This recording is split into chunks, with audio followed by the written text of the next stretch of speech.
penyembahan terhadap Ya, dewa Paulus dewa. menginjil ke Roma itu.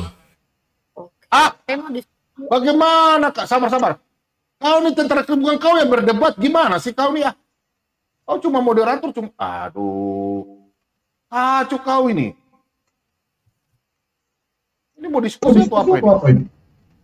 Gak boleh begitu dong. Ini Umi Rifa nih. Lagi ngomong kok kau kayak diskusi biasa. Gak boleh. Silakan Umi Rifa, ulangi. Di timer di anu.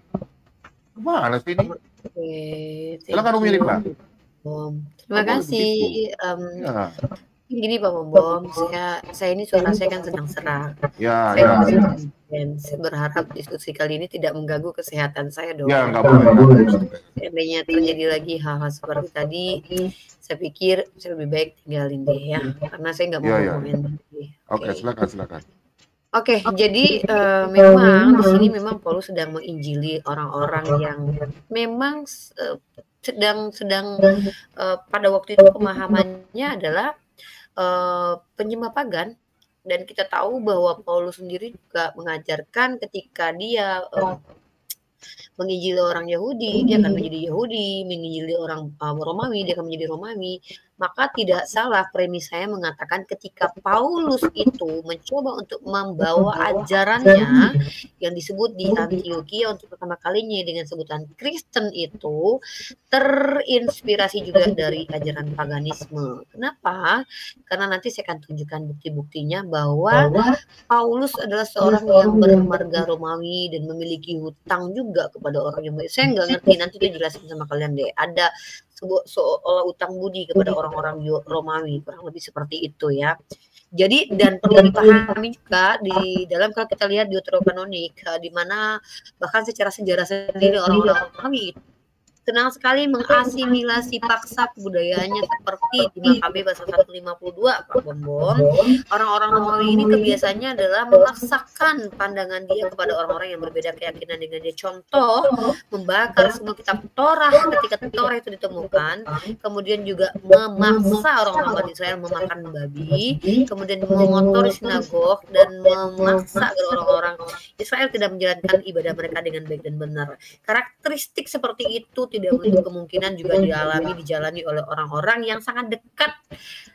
Biasa ya Pak Bom, kalau dalam ranah psikologi sosial itu seseorang itu bisa terpapar lingkungannya, dan itu hal yang lumrah jikalau Paulus terinspirasi ajaran-ajaran pagan. Nanti pembuktiannya setelah selesai prolog dan mungkin dijelaskan oleh kiamat apakah benar atau tidak premis saya.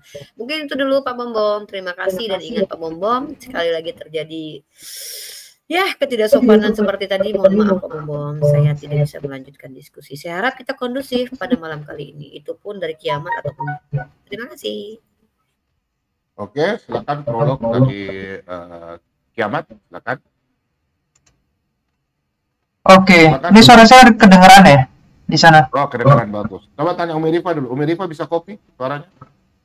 Saya Dengar bisa ya? mendengarkan suaranya dengan baik dan benar, silakan. Oke, baik. Silakan. Oke, ini saya kira kalau prolog kaidah masing-masing, tapi udah mulai bertanya ya? Atau gimana nih? Belum, saya kan membawa premis di sini dan dasar premis. Oh, mau membawa premis gitu. Oh iya dah. Ya dah. Jadi gini aja. Ya, jadi kalau misalkan Rasul Paulus kan kita tahu ajarannya tidak pernah mengajarkan untuk mencium batu, misalkan atau mengambil kaidah orang gitu ya, misalkan awalnya telanjang terus tawafnya jadinya pakai baju gitu ya, keliling malah menghapus dosa, atau menghambakan diri kepada benda mati, misalkan batu menghapus dosa, nggak pernah. Jadi justru Rasul Paulus ini dikatakan yang memang memahami hukum Taurat. Ada musik ya, yang mana Rasul Paulus itu memahami hukum Taurat dengan betul ya, dia memahami perjanjian lama, sehingga pengajarannya dia ini justru dia itu mengkaitkan antara sang Mesias ini yang sudah dinubuatkan dengan hukum-hukum yang seharusnya seperti apa. Bahkan kalau kita cek misalkan di dalam Galatia 2 ya, ayat-ayat yang terakhir itu Rasul Paulus itu berdiskusi dengan Rasul Petrus bagaimana hukum tentang sunat ya, apakah sunat ini secara hukumnya ini untuk orang di luar Yahudi atau tidak gitu ya, sehingga ketika nanti ada hukum-hukum yang terkait misalkan oh ini tentang keturunan misalkan, dan nanti Rasul Paulus itu mereka akan memahami itu bahwasanya misalkan di luar dari Yahudi berarti kan tidak berkaitan dengan hukum yang ditetapkan untuk keturunan dari bangsa Israel. Ya, jadi saya rasa seperti itu, dan kekristenan sangat jelas apakah berkaitan dengan pagan atau tidak ya, nanti kita bisa perbincangkan itu. Bagaimana misalkan Muhammad, apa kaidah-kaidah yang dia ajarkan, bagaimana sebelumnya dan seterusnya. Nanti saya rasakan kita akan tunjukkan data-data seperti itu yang lebih dalam ya. Jadi barangkali saya nggak akan tunjukkan dalil-dalil apa-apa dulu. Ya, mungkin seperti itu aja dulu biar kita lebih seru. Oke, terima kasih. Silakan Ibu Rifa, Pak Tentara Kristen bisa siapkan timernya 2 menit. Siapa yang duluan bertanya? Umi Rifa ya? Umi ya? Oke, Ya. mungkin saya masih menanggapi dulu. Baru saya tanggapi dulu boleh ya? Baru saya kasih pertanyaan ya. Katanya langsung mau berkan prolog kan bebas. Sekarang bertanya dulu. Iya, enggak kan tadi si Kiamat juga sudah membawa premis sebenarnya, tapi saya juga tanggapi premis itu. Tadi kan sama-sama prolog. Ini gimana sih, Pak Dembong? Nanti Bertanya. diskusi Oh, 2 menit. Ya sudah, silakan. Gini loh, 2 menit. masa ketika ada orang mau premis Oh, menanggapi. Oh ya, silakan menanggapi. Nanti menanggapi Kiamat juga. Ya, silakan. Silakan. Oke, saya langsung ya. Tadi Ya, saya tertarik dengan pernyataan si Kiamat yang mengatakan bahwa Rasulullah itu Paulus tidak mengajarkan mencium batu, kemudian Paulus tidak mengajarkan berkeliling. Iya, makanya ajaran berkeliling dan mencium batu itu memang bukan Paulus yang bawakan, tapi para nabi Bani Israel. Nah, ini memang beda banget memang Paulus ini dengan nabi Bani Israel. Coba mencium batu itu ada di mana dalilnya? Ayo kalau kita buka Yesaya pasal 6 ayat 6. Tetapi seorang pada serafim itu terbang mendapatkan aku, di tangannya ada bara yang diambilnya dengan sendiri dari atas misbah. Kemudian salah satu serafim itu terbang ke arahku dengan membawa batu bara di tangannya yang telah diambilnya dengan penjepit dari atas misbah. Kalau ayat selanjutnya itu ya, maka aku akan tunjukin. Aku akan proses screen biar nggak lama ya, biar ini langsung poinnya saja. Aku tanggapin si Kiamat dulu, oke?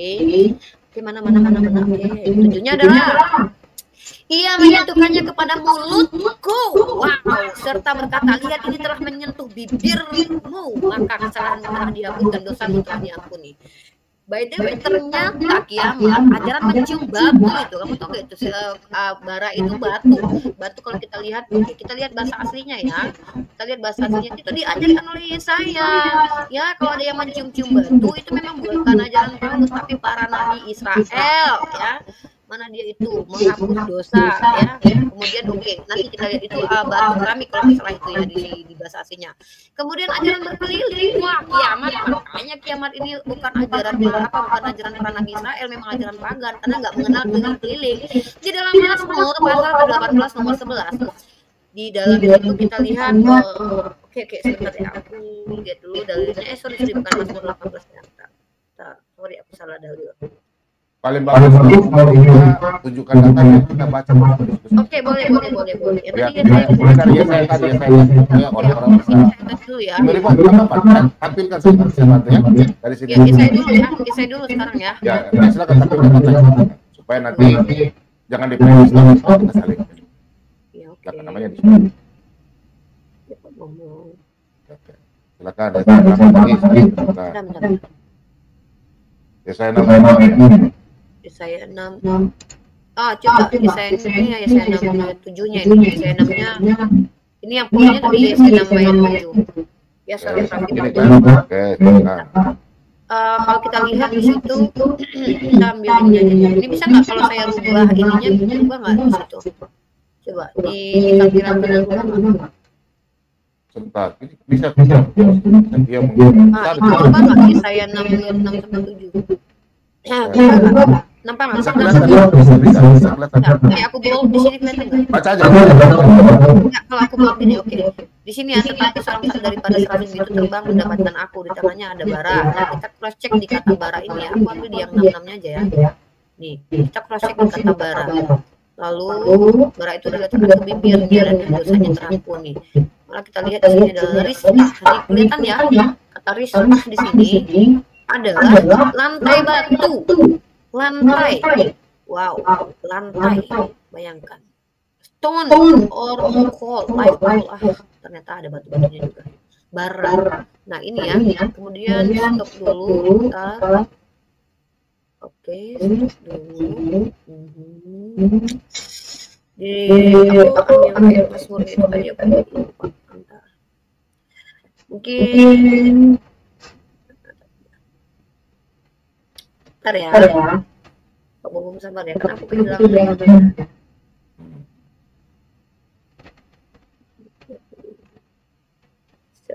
Atau nanti saja juga nggak apa-apa ayat. Lebih ke belum tanya.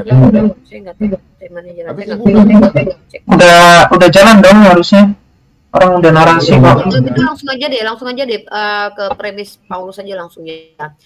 Dan oh iya satu lagi kita kalau lihat di sini ajarannya Paulus ya. Ini ajaran Paulus loh, ini aktualisasi ya. Tadi kan pembuktian tuh.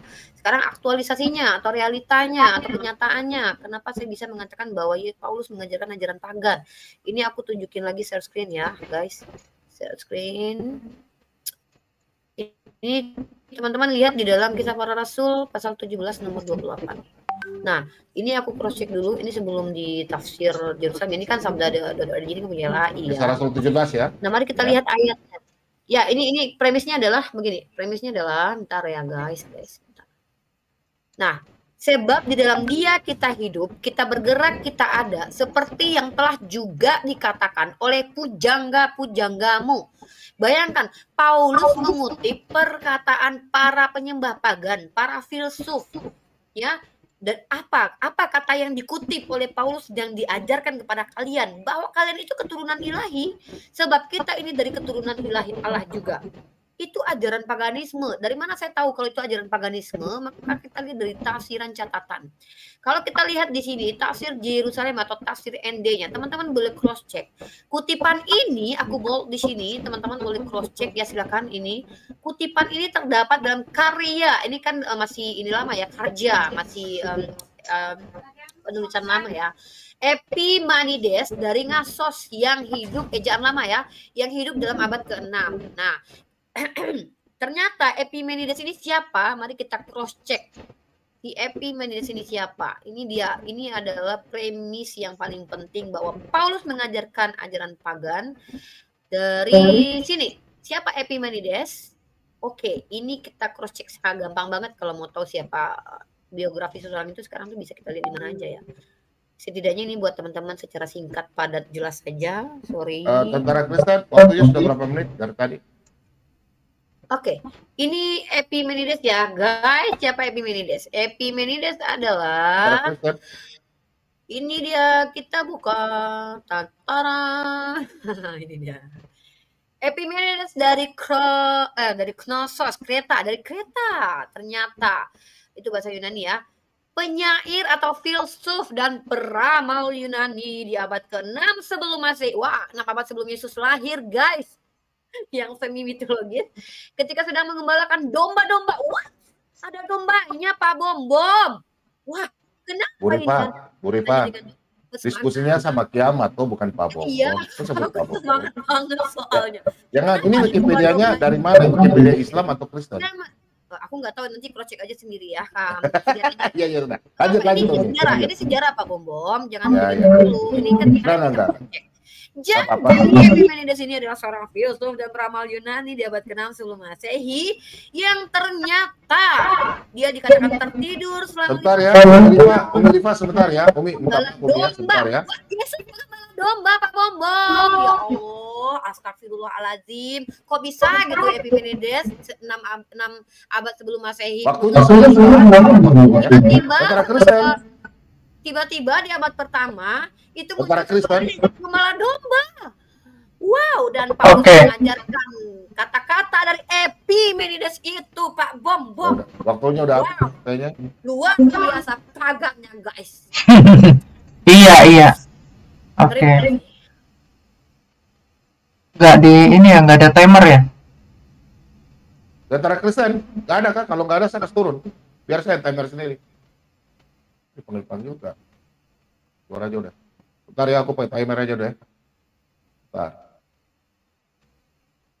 Oke, 5 menit ya. Tanggapi 5 menit ya. Tadi kan Umi Rifa juga 5 menit. Iya. Ya. Mending flat 5 menit aja Pak, biar nggak ribet. Oke. Ya. Oke. Sudah di layar ya timernya ya. Oke, 5 menit ya. Oke, bentar. Mulai. Ya, jadi gini, aku boleh share screen dulu Pak. Boleh di pause dulu. Aku share screen. Oke. Bentar. Oke ya, bentar. Ini tentara Kristen udah aja kok nggak mau di. Kita buka yang ini tadinya.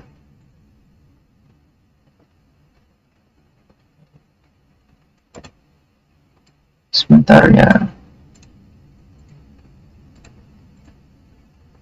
Oke, ya, saya akan langsung jawab. Jadi yang tadi, ya, Yesaya 6 ayat 6. Jadi Ripa kan memang biasa comot-comot doang. Supaya membenarkan kepaganan Islam yang mana batu hajar aswad itu batunya orang pagan Quraisy. Nanti kita akan bahas itu ya.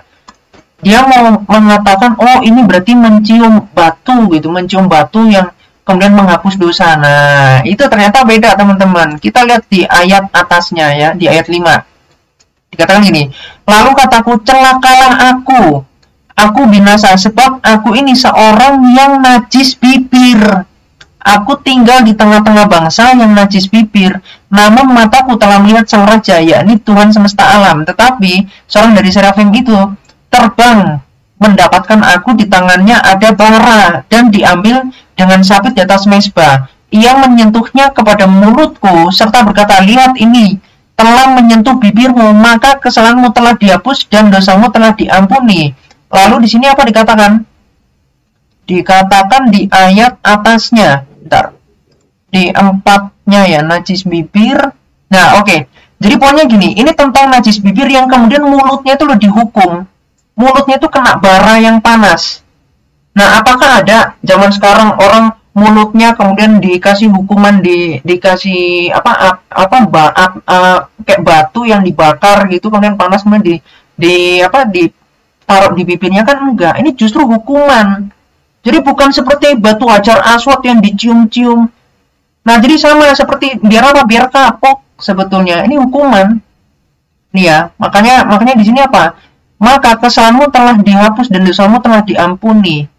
Kenapa ya? Karena akibatnya itu ya. Oke. Terus tadi yang di ini yang Kisah Para Rasul 17 ayat 28. Jadi begini ya. Kalau di sini kan dikatakan, sebab di dalam Dia kita hidup, kita bergerak, kita ada. Sementara yang telah juga dikatakan oleh pujangga-pujangamu, sebab kita ini dari keturunan Allah juga. Nah, kalau kita lihat nanti di dalam catatan kakinya di sini, ternyata banyak ayat-ayat yang terkait ya, bahwa misalkan Roh Kudus ada menaungi, misalkan ini kan bicara tentang bagaimana Allah itu menyertai dalam kehidupan. Jadi kalau secara esensi ya, mau orang mau menarasikan ini siapapun bisa sebetulnya. Nah, tapi kalau Anda mau berpolemik seperti ini, nanti saya akan tunjukkan banyak sekali data-data bahwasanya Al-Qur'an itu berkaitan dengan dongeng-dongeng. Nih ya, boleh di-pause dulu, Pak. Ya, saya balikan. Pause ya. Ya. Ntar ya. Saya tunjukkan. Sudah 3 menit ya. Sudah 3 menit, hampir 3 menit. Bentar.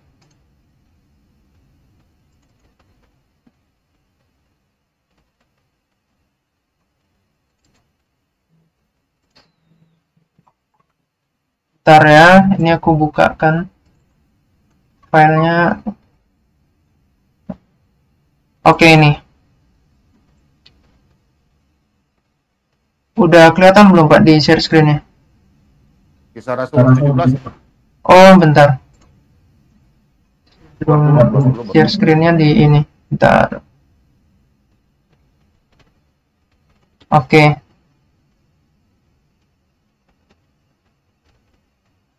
Mana sih? Coba. Oh, ini. Masih di layar ini yang lama punya, yang tadi Kisah Rasul. Iya. Bentar ya, saya tukar share screen-nya.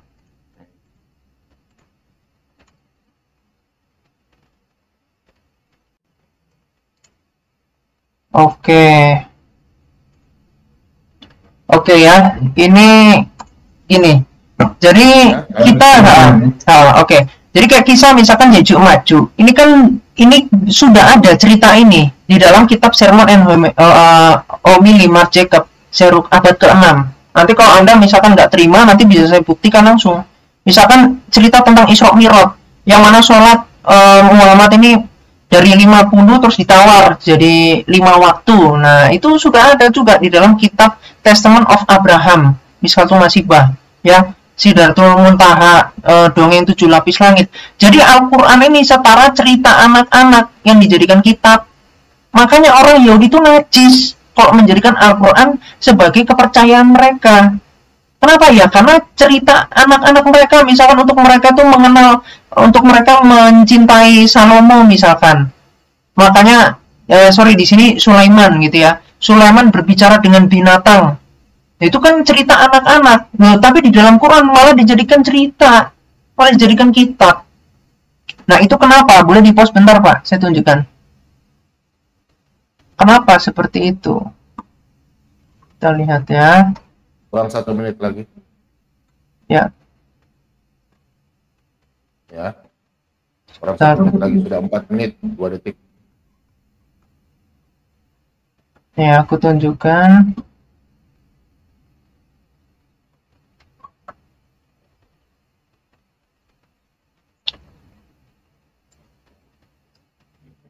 Wait.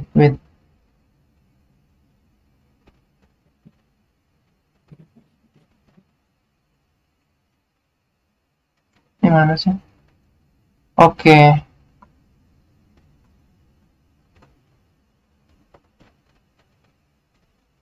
Nanti dulu, saya sekali ulang. Ini yang tadi punya. Iya. Nanti dulu. Ini literatur Al-Quran. Bentar ya. Ya. Ya. Ya.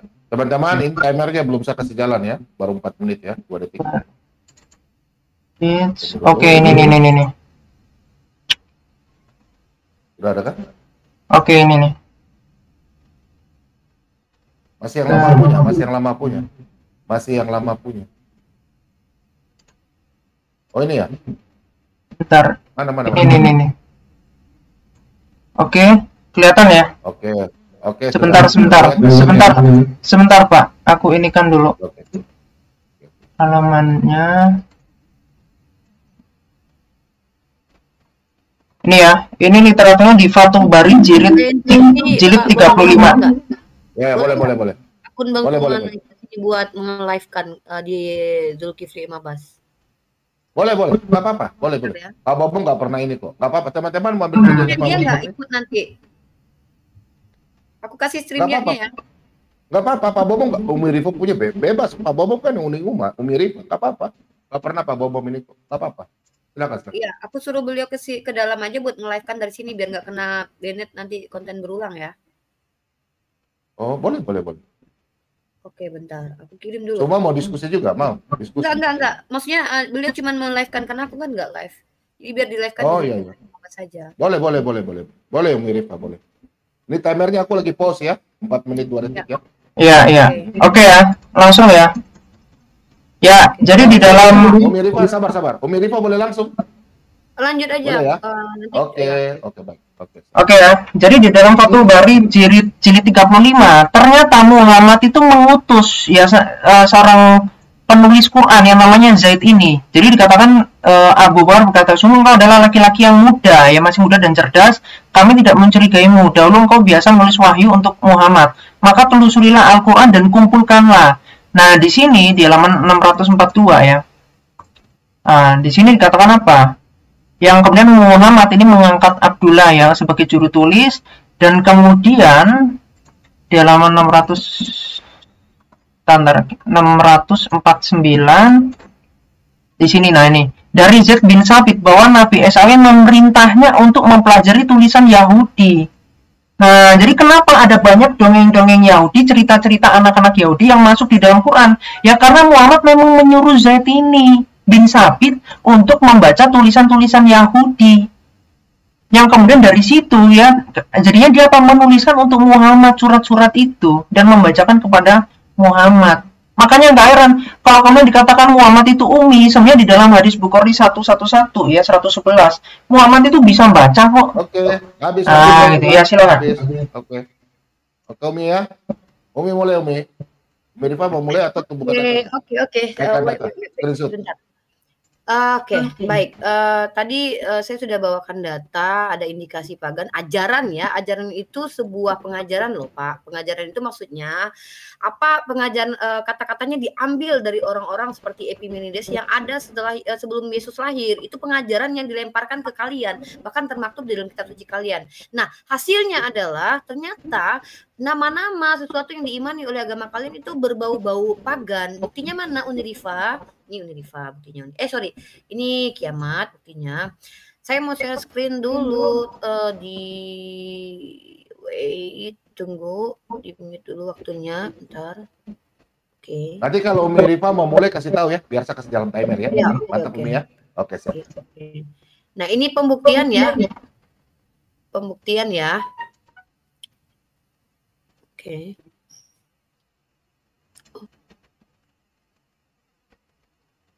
Kenapa keluar Umi? Ada salah titis. Umi Rifa, kenapa keluar? Salah titis tuh. Umi Rifa. Salah titis ya.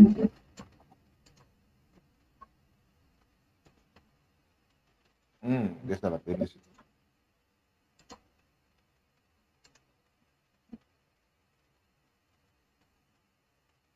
Nah, kita tunggu dulu ya.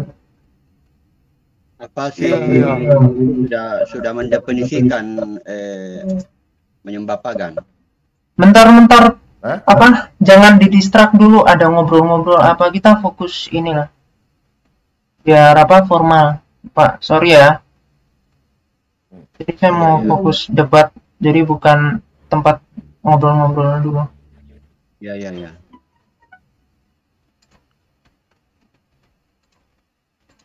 Umi Rifa terlempar ya? Ayo naik.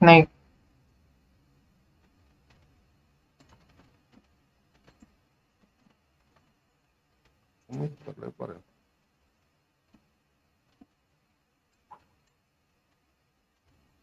Oh, udah masuk. Ya Umi terlempar ya Umi ya? Salah titis ya? Saya tadi saya klik semua. Iya. Lanjut. Itulah ya. Oke, silakan Umi. Saya harus minta waktu lagi untuk buka dalilnya barusan. Ya nggak apa-apa, kita mau dulu ya, silakan. Oke, lebih baik saya tanggapi dulu deh tentang dongeng ya. Tadi Kiamat sempat berkata tentang dongeng. Oh, berarti timer saya kasih jalan. Ya. Oke, tapi saya ambil dalilnya dulu, bentar. Oke, saya share screen ya. Kalau ini nanti kelihatan bilang ya Pak Bobo, kalau nggak kelihatan nanti bilang. Ya, nanti saya kasih tahu. Silakan. Dan screen-nya kasih naik. Ini sebelum saya sampai ke pembuktian bahwa Paulus mengajarkan ajaran pagan, saya menjawab Kiamat dengan dongeng tadi dulu ya. Kelihatan nggak Pak Bom? Apa? Ini screen. Oke, silakan. Di screen. Silakan ya. Kelihatan nggak? Ya, oke. Udah. Pak Bom bisa lihat di situ kita baca ya. Hakim-hakim ya. Hakim-hakim 9 ya. Hakim-hakim pasal 9 nomor 7. Setelah hal itu dikabarkan kepada Yotam, pergilah ia ke gunung Gerizim dan berdiri di atasnya, lalu berserulah ia dengan suara nyaring kepada mereka, dengarkanlah aku, kamu warga kota Sikem, maka Allah akan mendengarkan kamu juga. Nah, Pak Bom, saya klik di tafsir catatan ini, kelihatan nggak? Kelihatan, jangan Pak Bom, Kiamat dong. Ya, sorry, Kiamat, kamu lihat Kiamat? Yang aku bold ini? Ya, langsung aja, sampaikan. Aku nggak cek di dalam StreamYard-nya. Jadi aku pastiin bahwa kalian melihat ini yang di live kan. Bisa kamu bacakan ini sebentar, yang aku bold. Baca aja. Kok jadi saya yang suruh baca? Enggak, maksudnya kelihatan nggak Pak Bom? Kelihatan tuh, kelihatan di layar. Ya, timer jalan Pak. Sudah jalan, timernya udah jalan. Yo. Ini tentang tuduhan Kiamat bahwa Al-Quran itu dongeng ya. Ini menampar mukanya Kiamat banget ya. Kenapa? Ternyata kitabnya Kiamat itu penuh dengan dongeng. Dari mana Unirifa tahu? Mari kita lihat dalam Hakim-Hakim pasal 9 nomor 7. Di sini menurut tafsir Yerusalem, sajak yang dibawakan Yotam ini, Hakim 9 ayat ke-7 ini berupa fabel. Apa itu fabel, guys? Ialah dongengan di mana makhluk-makhluk yang tidak beraksi atau pohon atau bintang berlaku sebagai manusia. Ini fabel pertama yang tercantum dalam Alkitab. Wah, di kitab kalian ada fabel, dongeng. Ya, begitu kiamat. Oke.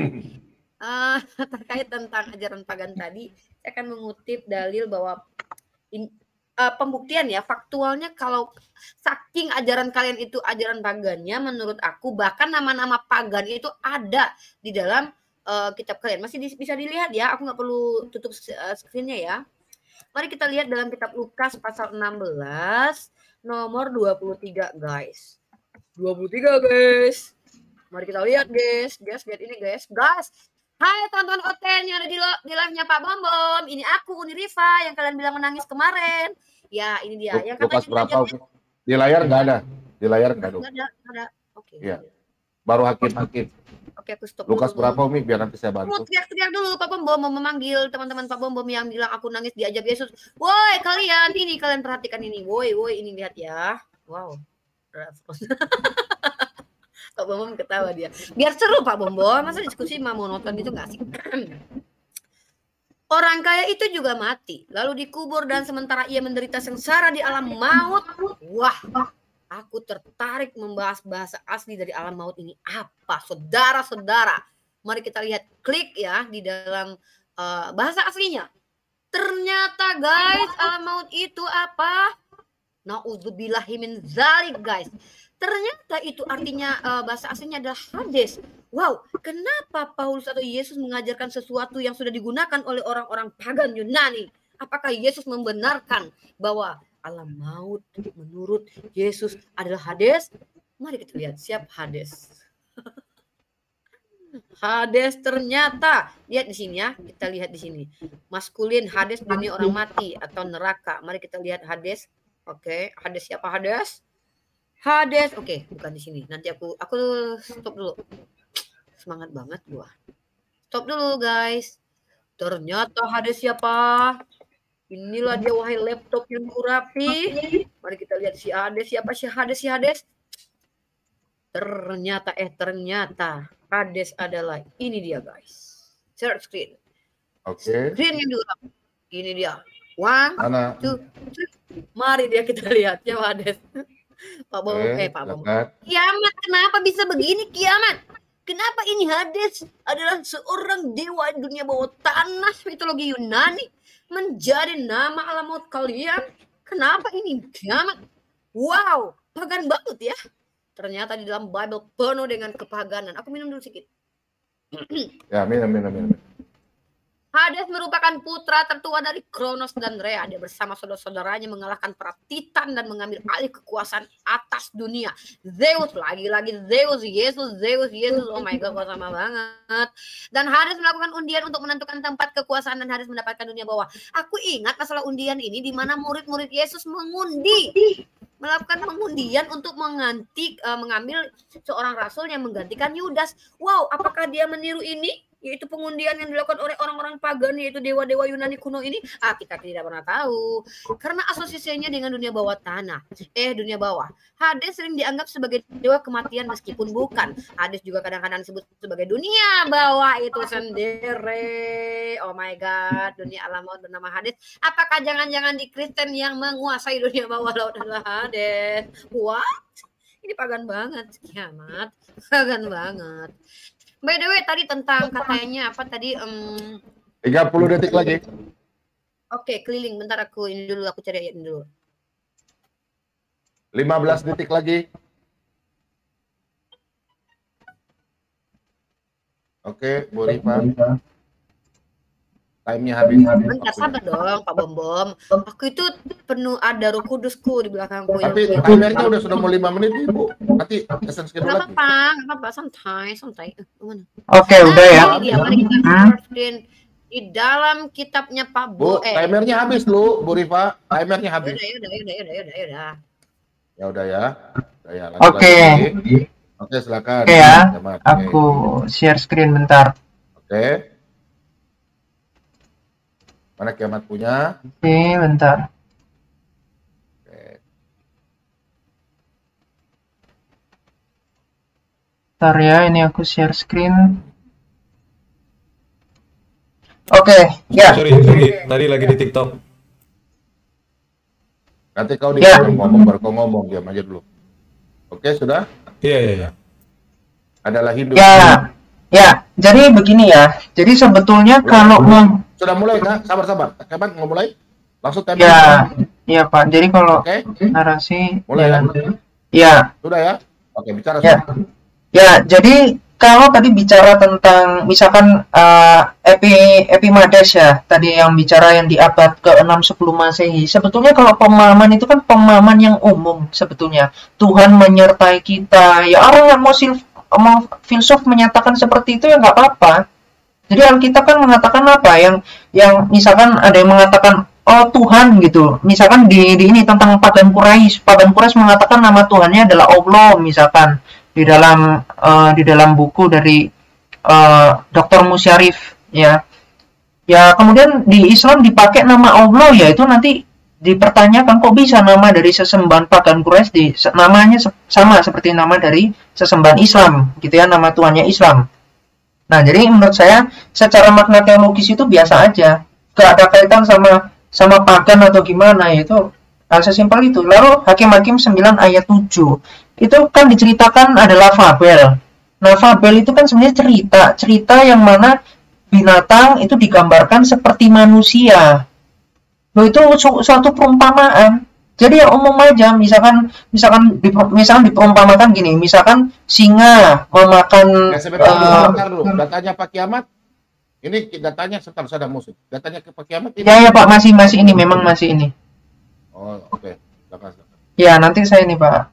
Ya, Ya, oke ya, misalkan singa makan rumput, misalkan. Itu kan suatu gambaran ketika singa yang hewan yang ganas, ternyata dia itu bisa dilembutkan. Jadi memang hal yang perumpamaan itu memang biasa di dalam Alkitab. Misalkan dikatakan anak domba, misalkan.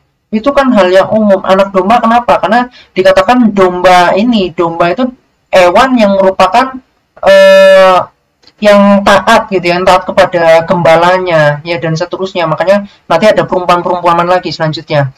Lalu tadi Hades. Nah, Hades ini kan nama dari tokoh atau ini ya, dewa tadi dikatakan ya. Lalu apa kaitannya sama neraka? Jadi saya rasa itu hanya cocokmologi yang nggak cocok. Jadi mau dikatakan itu adalah dunia orang mati, tapi kemudian dikatakan itu subjek gitu. Jadi ya sudah gitu, nggak nyambung menurut saya ya, nggak nyambung. Jadi silakan. Nah lalu misalnya saya mau menjelaskan ini ya selanjutnya ya, akar Islam. Tapi begini BTW, tadi saya kan udah nunjukin dongeng-dongeng di Islam. Ternyata Anda nggak membantah sama sekali. Justru Anda ini modalnya cuma nanya aja. Jadi saya harap ketika saya kasih data, Anda pun bisa jawab. Ya minimal Anda jawab. Dan cuma bisanya komparasi, cuma pelintir-pelintir doang. Ya lanjut. Ini akar Islam ya, Arab adalah Hindu India. Jadi di sini ada kemiripan antara Islam dengan Hindu. Ya ini misalkan ada batu, ya batu dari Hindu yang ini dikatakan yoni. Nah ini sama seperti bentuknya adalah batu Hajar Aswad. Oke. Lalu misalkan tradisi jubah di Mekah. Nah ini biasa dipakai juga oleh orang Hindu yang purbakala bagi mereka yang ingin masuk ke dalam kuil-kuil Hindu. Nah seperti ini bajunya. Islam seperti ini. Nah nanti Buddha seperti ini. Ya, terus lalu ada patung dewa-dewi dari dewa bulan ya dan lain yang disebut adalah Allah ternyata. Nanti kita lihat etimologi dari Allah itu apa nih, kita lihat ya di bawah sini. Ternyata nama Allah, boleh di-pause bentar ini. Yang mana? Oh ini, oke. Jadi kata Allah itu sendiri berasal dari bahasa Sanskerta. Yang mana dikatakan Allah Aka Amba, yang itu adalah sinonim, yang adalah nama dari dewa atau dewi atau ibu. Maka di sini dikatakan Allah merupakan bagian dari stansa Sanskerta, ya.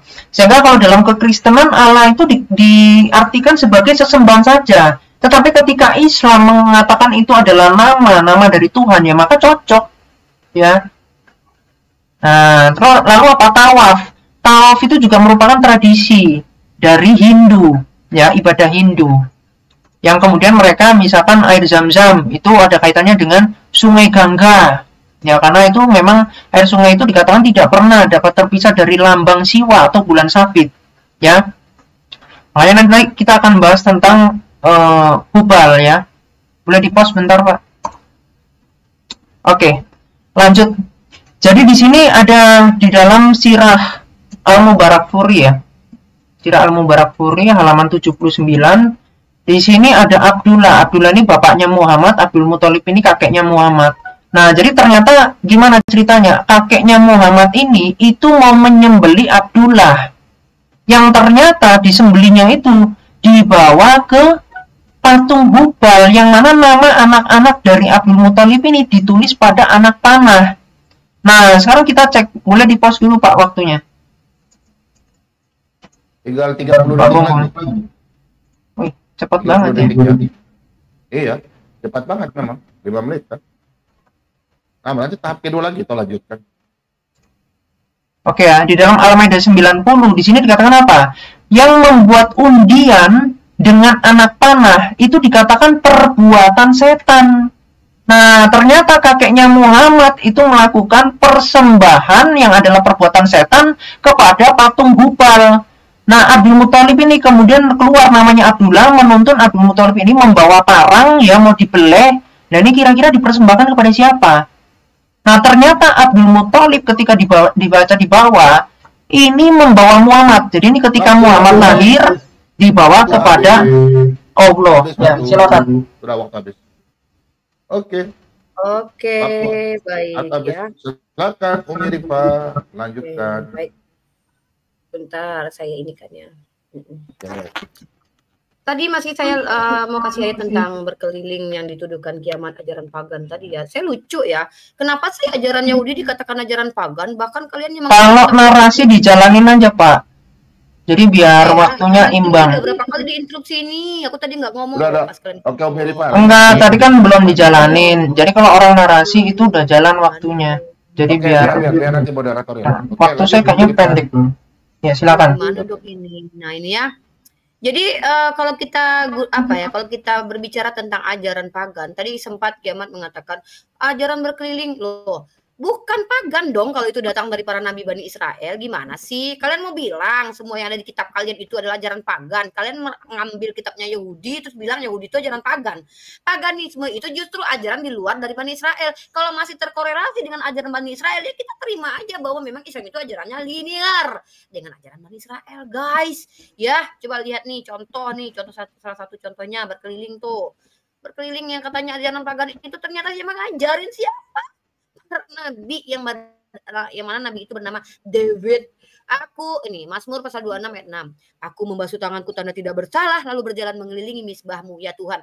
Ini baru ajaran para nabi. Diajarin enggak di Islam juga? Ya enggak dihilangin lah, tapi disempurnakan lah. Pasti beda lah. Nah, kemudian saya mau tanya apa yang kamu bawa data kamu itu ya kan, bukan data internal Muslim tapi data PDF kamu sendiri, dan aku tidak percaya begitu saja kepada kaum kufar karena Islam mengajarkan untuk ketika mendapatkan informasi dari kaum fasik maka teliti dulu. Maka coba tunjukin satu nama saja arkeolog yang mengatakan bahwa kata Allah itu berasal dari nama dewa pagan. Tunjukin dong namanya siapa. Seperti aku ini akan menunjukkan dari Burita Wahyu sendiri. Nih Burita Wahyu sendiri. Ya dari bahasa Sanskerta tadi ya, katanya kata Allah itu dari bahasa Sanskerta. Tunjukin datanya arkeolog siapa yang mengatakan hal seperti itu. Begitu ya. Sebentar dong Pak Bambang, matikan dulu dong timernya. Aku mau ngambil data nih. Pak Bambang, matikan dulu dong. Sudah mati, sudah mati Bu. Ini kiamat caranya. Kalau mau menunjukkan ajaran seseorang tuh ajaran pagan itu dari data internal dong, jangan bikin PDF sendiri. Kita mana percaya kali, bisa aja lu ngadi-ngadi ya kan. Nah itu nggak akademis sekali ya kau ya. Ini akademisnya begini caranya. Lihat data dari kaum kalian sendiri. Udah terlihat ini, terlihat saudara-saudara yang terkasih di dalam nama Allah Subhanahu Wa Taala. Lihat ini. Ini caranya menunjukkan bahwa nama Tuhan kalian itu nama pagan. Mari kita lihat dari sarapan pagi biblikal yang dibuat oleh Burita Wahyu. Ini kata Burita Wahyu, timbul pertanyaan baru. Apa yang salah dengan dugaan ini? Siapa yang mengatakan bahwa pengucapan Yahweh itu salah? Menanggapi beberapa pertanyaan ini patut dipertanyakan kembali. Apakah kita meletakkan iman tentang keselamatan kekal pada sebuah nama? Wow. Mari kita lihat ini. Ini poin gue. Kiamat, perhatikan kiamat. Ini bukan data dari aku, PDF aku, bukan dari internal Muslim ya, tapi dari kalian Burita Wahyu. Nama Yahweh boleh saja diucapkan, tetapi patut disadari bahwa Yahweh adalah bentuk Latin dari dewa Zeus. Wow, ada kaitan lagi kalian sama Zeus.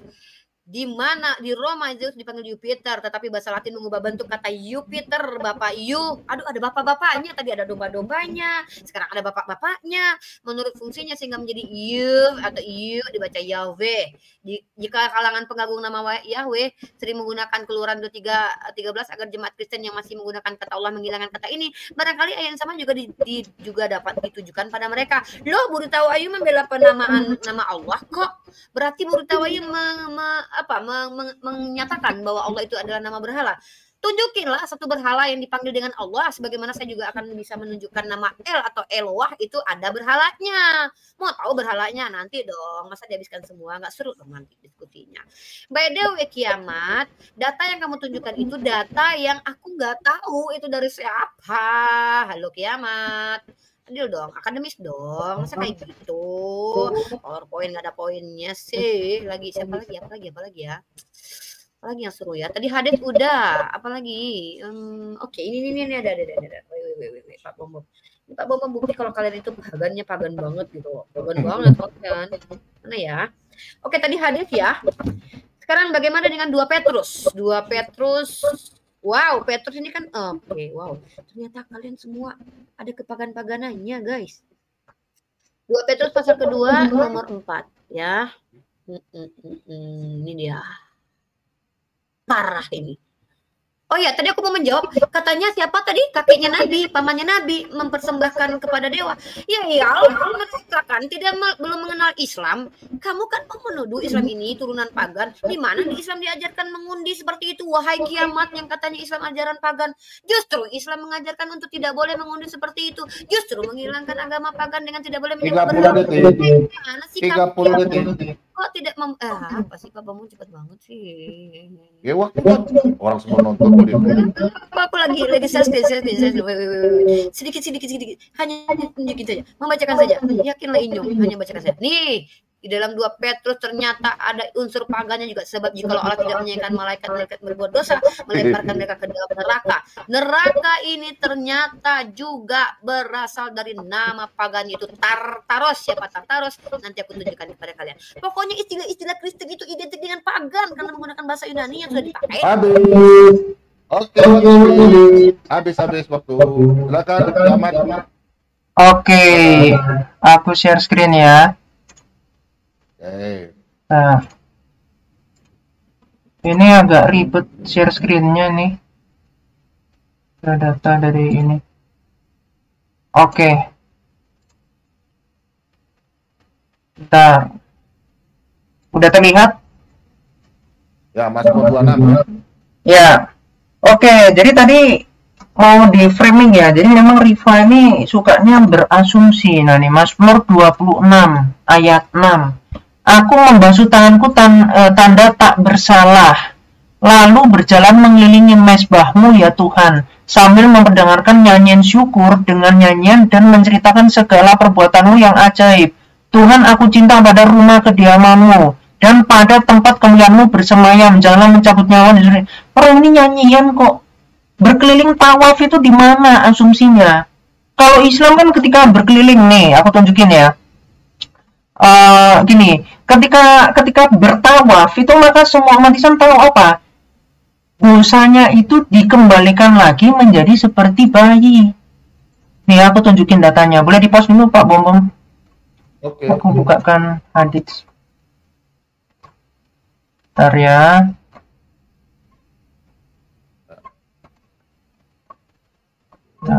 Habis ini. Unplug charger. Oke. Ya.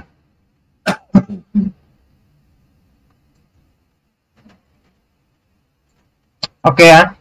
Di dalam hadis Sahih Bukhari 1424 sini dikatakan barang siapa melaksanakan haji lalu dia tidak berkata-kata kotor dan tidak berbuat fasik, maka dia kembali seperti hari saat dilahirkan oleh ibunya. Nah, ternyata orang yang melakukan naik haji itu ya, dosanya itu dihapus menjadi 0. Nah, tapi kalau yang lucunya begini ya di dalam Quran. Misalkan di dalam surah 47 ayat 7. Nih. Di sini kata orang-orang beriman, jika kamu menolong Allah ya atau menolong agama Allah, niscaya dia akan menolongmu. Lah kok bisa Allah minta tolong?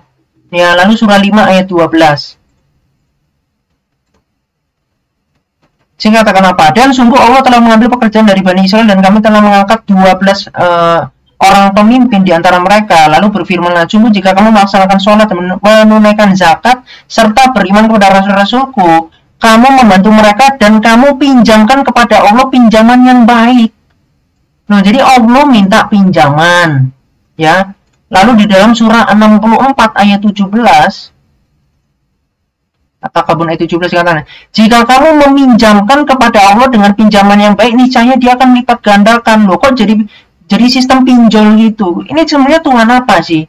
Ya. Lalu kalau kita lihat misalkan di dalam surah 39 ayat 53, ini langsung aja ya. Di situ dikatakan apa? Bahwasanya Allah itu yang menghapus dosa. Ya, ayat 53 nih. Ya, dikatakan sesungguhnya Allah menghapus dosa-dosa semuanya. Ya, menghapus dosa-dosa semuanya. Nah, tetapi di dalam hadis ya Musnad Ahmad nih. Nomor 5364 di sini dikatakan mencium rukun Yamani dan rukun Aswad akan menghapus dosa sehabis-habisnya. Nah, ternyata Islam mempercayai yang di luar dari zat Allah, yang adalah batu, yang adalah benda mati, itu dapat menghapus dosa. Nah, kalau sekarang kita lihat di dalam literatur, boleh di-post dulu Pak. Saya ganti share screen. Aku ganti share screen. Ini agak ribet. Oke, ini bentar ya, aku share screen.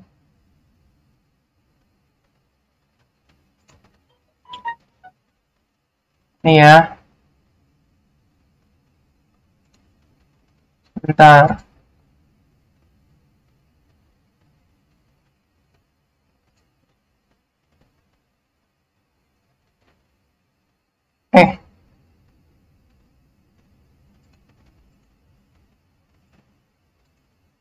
Oke, ini ya. Jadi di dalam literatur ini, Sejarah Peradaban Islam Musyarif MAG ya, Dr. Musyarif MAG. Di sini dikatakan apa? Ternyata batu, ya batu-batu penyembahan pada batu itu dilakukan oleh orang-orang yang beragama apa ini? Kepercayaan Watsiniyah. Nah, kemudian kalau kita lihat ya di halaman 27, di sini dikatakan apa? Masyarakat berkehendak perantaraan bagi menghubungkan mereka dengan Allah SWT. Mereka menciptakan berhala-berhala daripada kayu-kayu dan batu yang diletakkan di sekitar Ka'bah. Oke? Nah, sekarang kalau kita cek di dalam Alkitab, boleh di-pause dulu.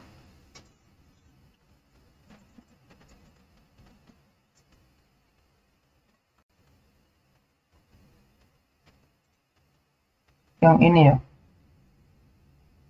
Oh.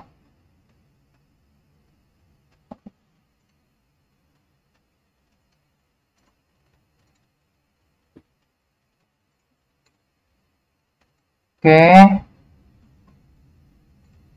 Di dalam Ulangan 4 ayat 28. Di sini dikatakan, maka di sana kamu akan beribadah kepada Allah buatan tangan manusia dari kayu dan batu. Nah, ternyata sesuai apa yang ada di Ka'bah, yang di orang zaman itu, yang kemudian batu Hajar Aswad itu. Kalau kita cek di dalam Sirah Nabawiyah, itu dikatakan juga batu dari orang pagan Quraisy yang tidak dapat melihat, tidak dapat mendengar, tidak dapat makan, tidak dapat minum. Tetapi kalau kita cek di dalam hadis nanti dikatakan apa? Batu Hajar Aswad ini akan menjadi saksi. Jadi bagaimana mungkin Islam percaya ada benda mati yang setara seperti Allah menghapus dosa, sedangkan nanti kalau kita cek di dalam Musnad Ahmad 11504 Di situ ketika berbohong atas nama Muhammad, maka akan auto masuk neraka. Nah, lalu malaikat sendiri di dalam hadis Muslim 2596 ketika seorang suami itu istri menolak nikmat dari suami, ya, ketika suaminya mengajak berhubungan, maka istrinya itu akan dilaknat oleh malaikat sampai hari besoknya gitu. Jadi dikatakan, dan dikatakan di dalam hadis Tirmizi 2538, itulah yang membuat para wanita itu banyak yang masuk ke dalam neraka, kata Muhammad. Nah, jadi gimana konsep dari ketuhanan Islam? Ternyata di sini ada Allah yang berkuasa, ada Muhammad, ada batu hajar aswad, ada malaikat. Nah, ilahmu ini ada 4 berarti. Islam ada 4 Tuhan yang dipercayai. Oke, seperti itu. Terus yang tadi saya tunjukkan yang mana nama Allah ini kan sebenarnya gampang. Abdul Muthalib itu berdoanya kepada Allah, sedangkan Abdul Muthalib itu penyembah pagan. Nah, ketika dia berdoanya di dalam Ka'bah, di sini di dalam Ka'bah ada patung Hubal. Ya, silakan. Aku habis. Oke, silakan Om Irifa. Oke, saya ambil data dulu ya. Oke. Oke, bentar ya, sabar ya. Oke, bentar. Oh iya. Sebentar guys. Tadi saya tuh banyak premis dari kiamat yang nggak ada kaitannya dengan pagan loh ya. Tapi saya tidak mau menanggapi yang tidak ada kaitannya dengan pagan tadi. Kalau ada kaitan dengan pagan maka saya tanggapi. Baik, tapi by the way ya kiamat ya, perlu kamu sadari ya. Sebenarnya dalam agama Yahudi sendiri itu ya, bukan hanya batu loh bisa menghapus dosa. Dan by the way kami ini tidak mau disamakan dengan Yahudi, tapi kami mau disamakan dengan ajaran para nabi. Jadi kami tidak menerima kitab kalian itu karena kami percaya bahwa kitab kalian itu ditulis oleh orang-orang ya dari kalangan Yahudi yang tegar tengkuk, yang suka membelokkan dalam kitab Mika ya. Tapi kami lebih ke para nabinya. Bahkan di dalam ajaran yang kalian bilang kalian adalah berasal dari agama Abraham itu ya, bahwa kotoran sapi pun bisa menghapus dosa loh kiamat. Berarti kamu mau menyamakan ketika Yesus itu menebus dosa kamu, sebenarnya kalian Kristen sedang menyamakan Yesus dengan kotoran sapi. Iya, mana dalilnya Rifa? Ini dia, di dalam Keluaran pasal 29 nomor 14. Tetapi daging lembu jantan itu, kulitnya dan kotorannya haruslah kau bakar habis dengan api di luar perkemahan. Itulah korban penghapus dosa. Wow, ternyata bukan cuma domba. Ternyata kotoran sapi juga adalah korban penghapus dosa. Lalu Yesus adalah korban penghapus dosa. Wow, apakah Yesus setara dengan kotoran sapi? Astagfirullahaladzim, mengerikan sekali kalian tuduhan kalian kepada Yesus yang aku cintai. Wah, aku mencintai Yesus, kalian menghinakannya. Ya itu dia ya, sama seperti kutukan terhadap Yesus di Galatia pasal ketiga 13, kalian bilang dia terkutuk. Siapa sih yang mengutuk Tuhan? By the way, siapa sih yang menyembahkan anak untuk darah-darah manusia di dalam kitabnya orang Yahudi? Kita lihat Dewa Molok dong. Bentar ya, aku ambil dalilnya Pak Bom. Bentar, matikan waktunya Pak Bom. Oke. Bentar ya Pak Bom. Awas Pak Bom. Nih. Oke, Imamat pasal 20 ya, kalau nggak salah tuh ya. Imamat 18 ayat 26. Bentar. Itu ya.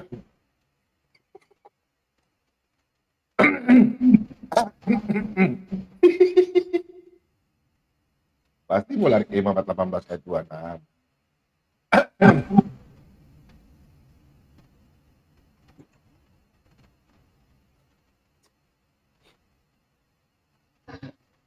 Lebih baik di akhir saja dulu. Oh ya, tadi saya tidak mendengar ya nama arkeolog yang menyatakan nama Allah itu berasal dari kata bahasa Sanskerta ya, by the way ya. Terus kemudian bukan Pak Bom, bukan Imamat itu, bukan itu yang saya maksud. Saya maksud itu adalah Imamat 20 ayat 3. Bukan. Iya, ini Pak Bom. Ini kita jalan nih, waktu aku nggak dimatiin. Nggak, aku baru kasih jalan. Soalnya Ibu Rifa sudah bicara ya. Iya, kalau kita lihat di sini Imamat pasal 20 ayat 3. Aku sendiri akan menentang orang itu dan akan melenyapkan dia dari tengah-tengah bangsanya karena ia menyerahkan seorang anaknya kepada Molok dengan maksud menajiskan tempat kudusku dan melanggar kudus namaku. Tiba-tiba di perjanjian baru dia menyembahkan anaknya, menebus dosa, menumpahkan darah. Emang kepada siapa itu diberikan itu? Masa kepada Tuhannya Bani Israel? Coba tunjukin satu aja ajarannya Tuhan Bani Israel yang mengajarkan untuk membunuh manusia sebagai penebusan dosa. Yo. Kalau kalian tidak mampu menunjukkannya, berarti kalian sedang mengikuti dewamu. Loh, ih ngeri banget, takut banget kata Superboy. Aku jadi ke-trigger. Ya Allah, salah. Kemudian, oh ya tadi 2 Petrus. Astagfirullah. Gampang sekali terpengaruh. Ini ya, kita lihat ini lagi guys. Wow, ini pagan sekali. Ini pagan banget. Ini pagannya sepagan-pagannya. Kita lihat di sini bagaimana 2 Petrus berapa tadi? Ya ampun. Bentar Pak Bom, matikan dulu. Matikan dulu Pak Bom. Stop waktu dulu. Udah. Stop dulu waktu. Udah mati. Bentar Pak Bom. Kok hilang mananya? Aduh, hilang. 2 Petrus. Duh. Mana dia? Bentar ya Pak Bom. Sabar ya Pak Bom. 2 Petrus pasal 2 nomor 4. Pak Bom kok jadi baik sekarang? Biasanya nggak kayak gini. Sorry Pak Bom. Oke, Pak Bom lihat ya ayatnya ya. Aku langsung aja ke poin aku ya. Nggak usah aku dibacain lagi. Kita baca neraka di sini. Nah, ini ya. Oke, Tartaro ya. Apa itu Tartaro, guys?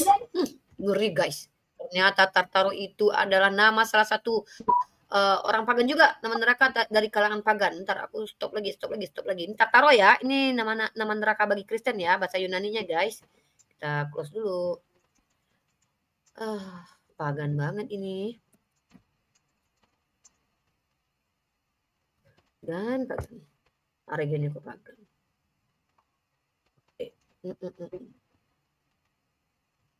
Iya. Kita nanti ini dulu. Tartaros siapa sih Tartaros, guys? Ternyata Tartaros siapa sih? Tartaros bahasa Yunani dari mitologi Yunani kuno berstatus diasosiasikan sebagai suatu tempat yang jauh di bawah tanah, yang gelap dan kejam. Aduh, ada juga yang menyebutkannya neraka. Pak Bom sama kiamat kalian Kristen semuanya.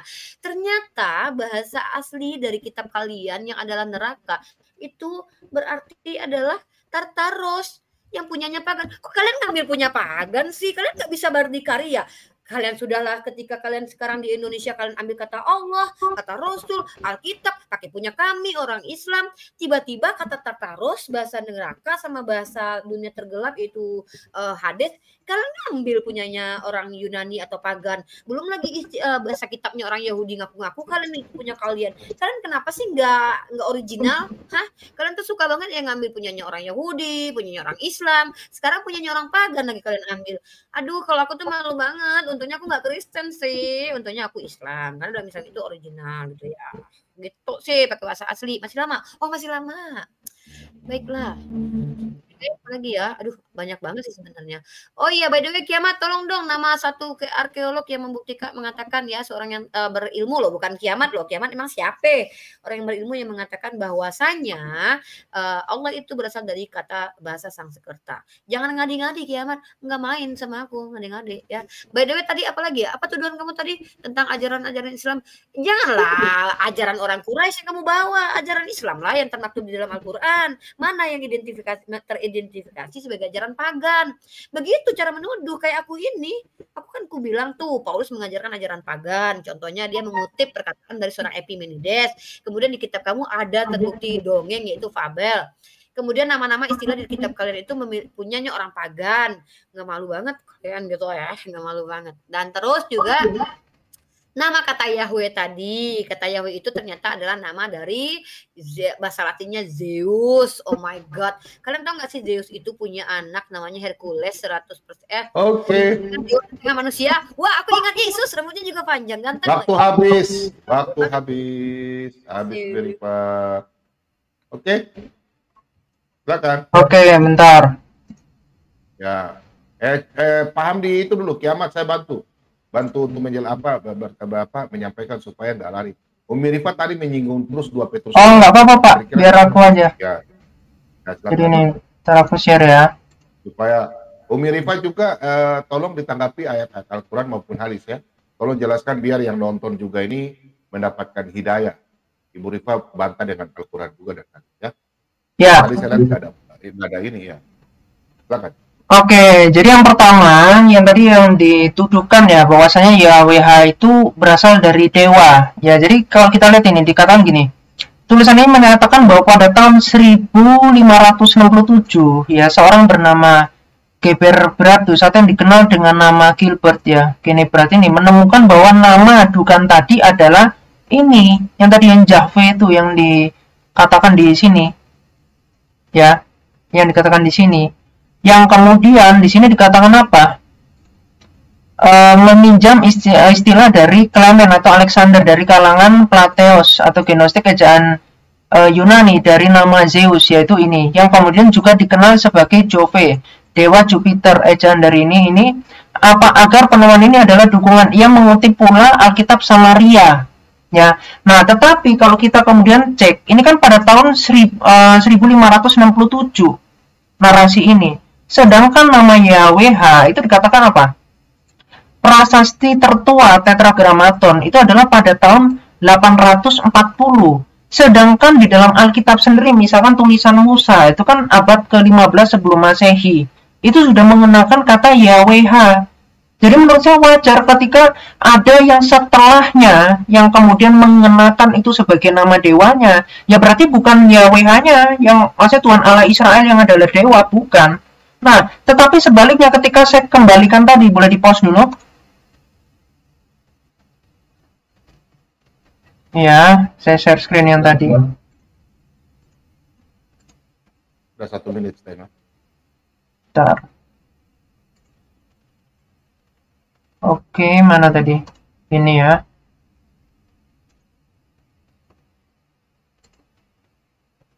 Ya. Berbeda sama yang ini tadi. Ya, kalau Anda mengatakan mana nama Allah itu berkaitan dengan dewa. Nah, ini saya kasih tahu. Di sini kan Abdul Muthalib itu berdoa kepada Allah di dalam Ka'bah. Yang mana Anda mengatakan, oh ya, jadi Abdul Muthalib itu mau Anda katakan sebagai keturunan orang musyrik. Jadi Muhammad keturunan orang musyrik. Nah, kemudian berdoanya di sini dikatakan apa? Ini yang fatal, berdoanya kepada Allah. Nah, sedangkan dia berdoanya di dalam Ka'bah. Kalau kita lihat di dalam Sirah Nabawiyah Ibnu Hisham nih, halaman 118 nih ya, halaman depannya. Di sini dikatakan apa? Patung Hubal terletak di atas sumur di dalam Ka'bah. Yang mana di sini dikatakan Abdul Muthalib setelah itu menemukannya, kemudian Abdul Muthalib membawa mereka anak-anaknya itu ke patung Hubal di Ka'bah. Loh, yang jadi fatal itu apa? Nama dari sesembahan Abdul Muthalib yang adalah Allah ternyata adalah sesembahan dari orang-orang pagan Quraisy. Jadi ketika Islam mengenakan nama Tuhannya itu adalah Allah, berarti sesuai dengan literatur tadi, Dr. Musyarif MAG, yang mana dia mengatakan yang di sekeliling Ka'bah ada kayu-kayu dan batu. Di dalam Alkitab tadi Ulangan 4 ayat 28 dikatakan sebagai persembahan berhala. Begitu juga yang ada di sini tadi. Dikatakan orang Watsinia itu mengenakan batu Hajar Aswad sebagai persembahan berhala mereka. Dan begitu juga Islam. Islam ternyata memiliki batu Hajar Aswad. Dan juga di sini dikatakan apa? Agama Islam ini merupakan agama yang diwarisi turun-temurun sejak Nabi Ibrahim alaihissalam dan Ismail. Ya, yang kemudian ya, di sini dikatakan apa? Bangsa Arab sebelum Islam telah menganut agama yang mengakui Allah sebagai Tuhan mereka. Jadi justru Muhammad yang sebelumnya Tuhan Allah Israel yang terbukti secara sejarah tadi udah ditunjukkan yang namanya adalah YHWH, kemudian Islam tiba-tiba mengatakan saya menerus ajaran sebelumnya, yang padahal sebelumnya YHWH menjadi Allah SWT adalah Tuhan negeri Arab ya, di dalam surat 27 ayat 91. Nih. Ternyata Tuhan Allah Israel, Tuhan dari Allah Abraham, Ishak dan Yakub itu berbeda dengan sesembahan Islam yang adalah sesembahan berhala. Nih, barang siapa, kok 90 27 ayat, kok lupa saya tiba-tiba. Boleh di-pause bentar Pak Bomom? Tiba-tiba saya lupa. Terus 91 ya. Oke, ini nih ayat 91 dikatakan ini, aku Muhammad hanya diperintah menyembah Tuhan negeri ini. Itu di sini dalam kurung apa? Negeri Mekah. Dan dia yang telah menjadi suci padanya dan seterusnya. Jadi jelas ya, berbeda ya. Jadi kalau Anda mengatakan, oh saya ini mencintai Yesus loh. Yesus mengatakan apa? Di dalam misalkan di dalam Mazmur 22, 28 sampai 30, di surga itu nggak ada kawin mengawin. Lah Muhammad mengajarkan apa? Di dalam surah 56 ayat 35 sampai 36 di situ dikatakan ada memecah perawan di surga. Loh, surganya Islam surga lendir, surga memecah perawan. Kok ada cocok-cocokan sama kekristenan, sama Yahudi? Yang nggak level, ya. Lalu ya, selanjutnya, kalau Anda mensuri tauladani Muhammad, ya, yang sekarang kita ketahui, nanti kalau saya tunjukkan lagi di dalam hadis Musnad Ahmad ya ini ya. Di dalam hadis Musnad Ahmad nomor 5373 ya. Nih. 20 detik. Ya, boleh di-pause bentar. Nah, 10 detik aja. ya di sini Muhammad itu menyuguhkan daging kepada Zaid, dan ternyata di sini dagingnya itu ditolak oleh Zaid. Zaid mengatakan gini, saya tidak mau makan daging yang kalian sembelih dan dipersembahkan kepada berhala kalian. No, Muhammad dikatakan memberikan persembahan kepada berhala. Jadi sesembahan Islam adalah sesembahan berhala gitu. Ya, silakan. Silakan Umi Rifa. Lanjut. Umi Rifa. Mic-nya dong. Ya bentar Pak Bom, aku cek data aku dulu biar nggak salah-salah. Oke. Santai ya, aku sambil ngumpulin data. Ini udah. Ya saya keluar saja Pak Bambang. Baik. Ya karena kedua-duanya menafsir kitab suci ke arah setan. Kedua-duanya setan. Ibnu Kolam diam lu. Ibnu Kolam. Oke. Bentar ya. Mana lagi ya? Bentar. Islam dikasih data kok langsung kejang-kejang, kenapa? Orang itu tertulis bagian itu. Kejam itu kayak kamu itu. Kocak. Pak Bambang, kalau ada omongan-omongan yang nggak penting kayaknya dikasih tahu dong. Ya, cepet aja udah. Aduh, lama sekali. Kamu jadi juga kehilangan data kamu. Kok kamu nyari? Oh ya, ya tapi saya nggak lama-lama seperti Anda. Pak Bambang ini gimana nih Pak Bambang? Ini orang bisa nggak sih? Udah. Lanjut. Santai aja. Oke, saya screen. Ntar. Oke. Mana? Ini ya. Belum ada. Udah dong. Oke, sudah. Udah dong. Oke, sudah. Nah, Oke. ini sebuah katanya Kristen itu berdasarkan sejarah, tapi bullshit banget karena ini nggak ada sejarah yang nulis ya. Ada zombie yang keluar dari kuburan ketika Yesus mati ya. Dan kuburan-kuburan terbuka dan banyak orang kudus yang telah meninggal bangkit. Ini siapa coba yang siapa coba ada zombie datang memperlihatkan diri. Kaget banget lah gua harusnya kan. Tapi ternyata itu tidak tertulis di sejarah manapun. Ternyata itu apa? Guys, ternyata itu mencontek, guys. Kenapa sih bilang mencontek? Ternyata itu data mencontek. Stop screen. Jangan jalan. Aku diam dulu Pak Bom. Itu jangan diinin. Aku lagi kasih. Ternyata itu. Ini. Lihat data. Apa data itu? Ini dia teman-teman. Mereka mencontek Atesteria, salah satu dari beberapa festival Athena. Paulus mah sering ke Athena, guys. Menghormati Dionysus. Kok kayak susus gitu sih? Pantesan jadi Yesus dia. Untuk menghormati dewa anggur. Wah, ada anggur-anggurnya, guys. Ternyata Yesus juga mengajarkan minum anggur. Diadakan setiap tahun selama 3 hari di bulan Atesterion. Untuk merayakan awal musim semi dan pematangan anggur yang disebut disimpan bla bla bla. Aku bukan ini poinnya ya. Poinnya adalah bahwa pada hari-hari ini pada hari-hari ini korelasinya dengan ayat yang aku maksud adalah volumenya harus kecil ya, ada anak bayi sebelah. Pada hari-hari ini diyakini jiwa orang mati muncul dari dunia bawah tanah dan berjalan ke luar negeri untuk mengunyah daun wetern dan mengoleksi pintu mereka dengan untuk melindungi diri dari kejahatan. Apa? Ada orang mati keluar dari tanah jalan-jalan. Kok mirip dengan ayat Matius ini dan kemudian bangkit. Ternyata betul-betul pagan banget, guys. Ini tuh pagan banget. Mantap penulis kita Matius niru-niru ajaran orang Athena, guys. kok gini sih Kristen? Belum lagi banyak sekali kesamaan antara Kristen dengan ajaran pagan. Tanggal 25 Desember identik dengan kelahiran para dewa-dewa pagan. Belum lagi tanda salib yang mirip dengan tanda Ciro, di mana itu sudah digunakan sebelum Kristen itu ada. Bayangkan guys, seorang Konstantin yang belum Kristen aja, itu katanya menyerang Italia dengan adanya tanda salib di atas langit.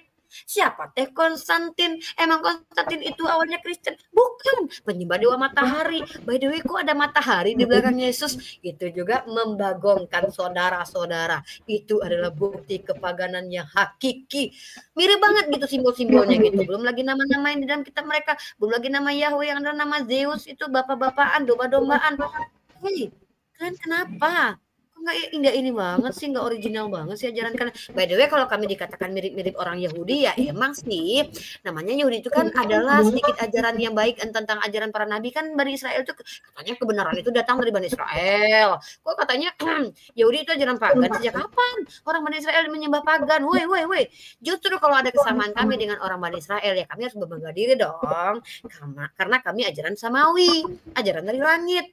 Begitu. Lah kalian kok sama persis dengan orang-orang pagan Yunani yang sebelum Masehi muncul Yesus sudah mencontek-contek nama-nama dari pagan Yunani. Apaan sih Kiamat? Terus satu lagi, tadi kamu tuh kemana-mana sih Kiamat? Aku nggak mau menanggapi sesuatu yang ada kaitannya dengan pagan lah. By the way ya, tentang Abu Thalib yang katanya menyembah. Oh ya Kiamat, satu hal ya, kamu tidak bisa menunjukkan nama satu kayak arkeolog yang mengajarkan bahwa benar kata Allah itu berasal dari bahasa Sanskerta. Dan tolong Kiamat, satu lagi PR kamu, tunjukin berhala yang bernama Allah, karena aku bisa tunjukin berhala yang bernama El atau Yahweh. Mana Kiamat berhala yang bernama Allah di Arab? Tunjukin ya Kiamat. Jangan ngadi-ngadi Kiamat. Kalau tuduhan mah gampang. Memang nama Allah itu sudah dikenal sejak zaman dahulu. Itu bukti bahwa nama Allah itu eksis Kiamat. Yang namanya ajaran Bani Ismail datang ke tanah Arab terus diselewengkan. Sama seperti Yahudi menyelewengkan agama itu, agama mereka. Makanya muncul Farisi dan Saduki. Pada dasarnya linear dong ajaran Bani Israel dengan para nabi, yaitu Nabi Muhammad SAW. Dan lagi pula, siapa coba di dalam kitab kalian yang mana Tuhannya meminta darah manusia itu darah anak-anak? Ayo, aku perkenalkan siapa dia. Gitu dah. Siapa dewanya? Dewa Molok. Coba tunjukin para nabi mengajarkan bahwa Tuhan mereka itu meminta darah manusia. Ayo mana Kiamat. Nabi apa? Nabi Yeremia, Nabi Yesaya, Nabi Musa. Wow, ini kok mirip-mirip tangan Yesus ketika tangannya Bentar aku tunjukin dulu. Ini dia, Dewa Molok. Kok ada ada tanduk-tanduk sapinya. Aku ingat kitab Wahyu, ada tanduk-tanduknya. Wow, ini aku tunjukin dalil dalam kitab Wahyu ya, ada tanduk-tanduk begini. 15 detik. Wait, Papa Mom, tunggu Papa Mom, aku memperkenalkan Dewa Molok kepada kalian, bentar. 10 detik. Bentar, 55 detik. Ini Papa Mom, Tara. Waktu habis. Waktu habis. Udah. Nanti episode kedua lanjut. Tadi Kiamat juga begitu. Netral aku. Oke. Netral, aku netral. Di sini aku banget ya. netral dong. Tapi bentar Ya lagi udah, dong. aku netral. Aku udah Ya. kedua seperti tadi Kiamat aku potong. Tunggu. Ini kan 2 jam 22 detik, 21 detik. Aku kan tadi 1 jam doang. Karena aku udah kelamaan, aku udah lapar, aku migrain dan aku juga lagi ya biasalah.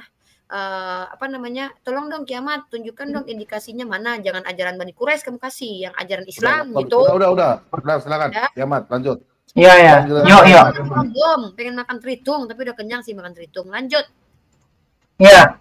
Jadi gini ya, Rifa ya, sebetulnya simpel sih. Tadi kan saya udah tunjukkan bahwasanya di dalam hadits Musnad Ahmad berapa tadi?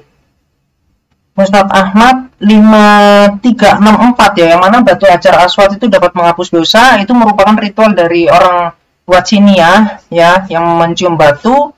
Lalu di dalam hadis Musnad Ahmad juga yang tadi saya katakan bahwa Muhammad itu ternyata memberikan daging berhala yang kemudian ditolak oleh Zaid ya. Nah ketika dia menolak, berarti kan agamanya Muhammad ini bukanlah Hanif, bukanlah Islam. Nah ketika Anda mengatakan kemudian bahwasanya Muhammad ini sebagai nabi yang melanjutkan dari sebelumnya, yang kemudian tidak bertentangan dengan hukum yang sebelumnya, berarti bukan berhala, bukan pagan.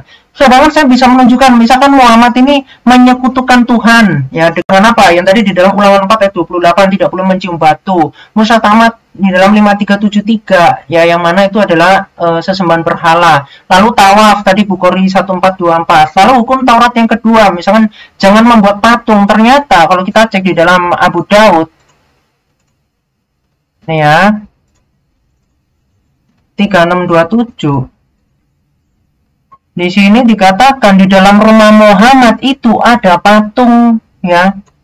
Nih ya, di dalam rumah juga ada kain satir yang bergambar patung serta terdapat anjing, maka perintahlah untuk memotong kepala patung yang berada di rumah hingga berbentuk pohon. Ini diperintahkan untuk tidak menjadikan dua bantal yang diduduki dan perintahkanlah untuk mengeluarkan anjing, ya. Jadi di dalam rumah Muhammad itu ada patung, ya, ini ya, perintahkan untuk memotong kepala patung. Dan juga di dalam rumah Muhammad ternyata ada anjing, yang ini ternyata menghalangi Jibril narasinya untuk masuk ke dalam rumahnya Muhammad. Nah, ternyata Muhammad ada patung. Nah, kalau patung di zaman jahiliyah, ya di zamannya Muhammad itu ya patung apa ya, patung berhala. Makanya cocok premisnya tadi, ketika kakeknya Muhammad terus kemudian Muhammadnya sendiri yang merupakan menyembah berhala, ya ternyata benar di rumahnya ada patung. Lalu ternyata ya di dalam Sirah Nabawiyah Al-Mubarakfuri ini ya, aku tunjukkan, boleh di post dulu sebentar. Nah, di sini kisah dari perang Bani Quraisy. Ternyata Muhammad itu bekerja sama dengan seorang korup, yaitu Ka'ab bin Asyad, yang mana dia kemudian memberikan tawaran untuk masuk ke dalam Islam, tetapi dengan supaya menjamin keselamatannya. Jadi anak-anaknya ini ya, darahnya anak-anak wanita itu harus mereka bunuh, ini mereka harus membunuh anak-anak wanita dan seterusnya, atau menyerang Muhammad dan sahabat dan melanggar hari perang pada hari Sabtu. Jadi ketika bangsa Yahudi diserang, ternyata Muhammad melanggar hari Sabat. Ya, lalu Muhammad juga menyebut nama Tuhan itu dengan sembarangan. Hukum yang keempat ya, di dalam hadis Muslim, boleh di-post dulu bentar.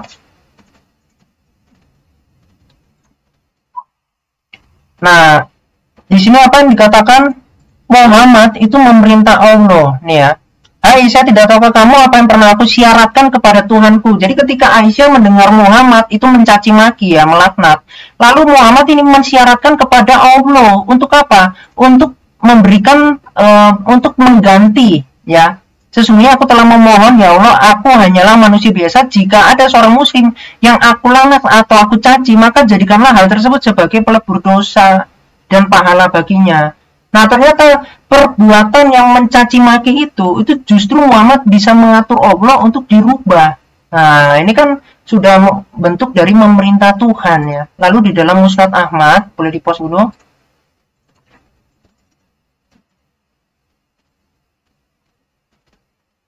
Nah, ini ya, dikatakan aku hanyalah manusia biasa sehingga muslim mana saja yang pernah aku laknat, caci dan aku cambuk, maka jadikanlah itu sebagai pelebur dosa. Nah, dan seterusnya.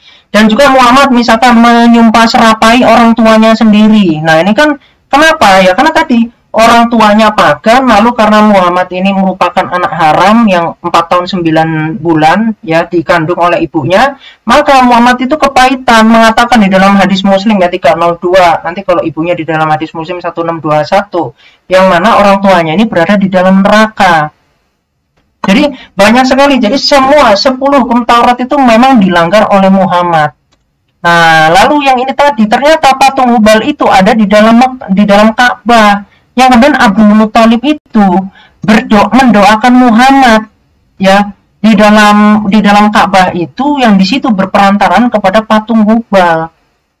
Nah, jadi ketika muslim sekarang melakukan tawaf, melakukan cium batu ya, melakukan syariat, misalkan menyebut nama Tuhannya, ternyata sama nama Tuhan sesembahan Islam dengan sesembahan dari pagan Quraisy. Itu ya. Terus tadi terkait dongeng-dongeng. Nah, ini juga Anda nggak bisa membantah. Ya, yang bahwasanya gini. Terus tadi gini, Anda itu tadi mengatakan 25 Desember itu sebenarnya penemuan pada abad ketiga. Ya. Jadi itu pada abad ketiga dan nggak sesuai karena Yesus kan abad pertama. Terus tadi mana nubuatan tentang Yesus yang akan Sang Mesias yang akan mengkurbankan ya, Sang Mesias itu akan berkurban. Itu ada di dalam Yesaya 53 ya, ayat 7 ayat 10 nih. Dia dianiaya tetapi dia membiarkan dirinya ditindas dan tidak membuka mulutnya seperti anak domba yang dibawa ke dalam pembantaian.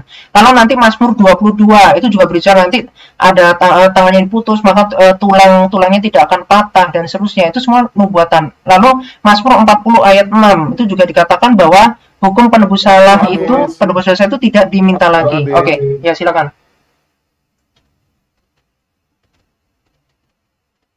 Pak Bom ini kan udah lama banget. Closing statement aja lah Pak Bom. Abis aku si kiamat closing statement baru aku Oke, sebelum